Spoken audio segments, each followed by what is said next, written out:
Lumobo na sa mahigit 31,000 na hektarya ng palayan at maisan sa Isabela ang napinsala na matinding tagtuyot at patuloy pa itong nadaragdagan ayon sa pamanampang lalawigan. Sa panayam ng Bomb Radyo Kawayan kay Isabela Governor Rodolfo Rodito Albano III, sinabi niyang magpapatawag siya ng pulong kasamang mga alkalde sa lalawigan upang matukoy ang mga magsasaka na naapektuhan na ng El Nino. Isasagaw ito sa pamagitan ng Municipal Agriculture Office sa Department of Social Welfare and Development o DSWD bilang bahagi ng paghahanda sa posibleng pamahagi ng tulong.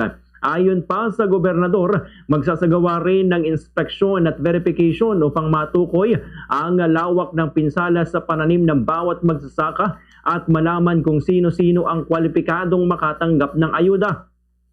Gayunman, sinabi ni Governor Albano na sinusuri pa kung may sapat na pondong maaring magmula sa Department of Agriculture, DSWD at sa mga pamalampang lalawigan para sa mga apektadong magsasaka. Mayroon ding inaasahang cloud seeding operation, ngunit kinakailangan pa umanong suriin ang kondisyon ng mga ulap upang matiyak na magiging epektibo ang naturang hakbang. Sa kabila nito, tiniyak ng gobernador na gagawin ng pamalampang lalawigan na lahat na makakaya upang maihatid ang kinakailangan tulong sa mga maapektuhang magsasaka. Binalaan naman ni Governor Albano na maaring makaapekto sa supply at presyo ng palay at mais sa bansa ang lawak ng pinsala na dulot ng tagtuyot, lalo't kabilang ang Isabela sa pinakamalaking producer ng mga naturang produkto sa Pilipinas. Ganito ang bahagi ng pahayag ni Isabela Governor Rodito Albano.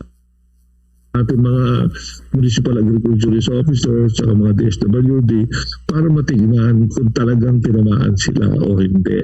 Kasi ang hirap nitong intervention na ito, pag nagsabi ka ng ganito, may ibibigay ka. Kasi ako, wala pa ako pinapangako ngayon ng ibibigay.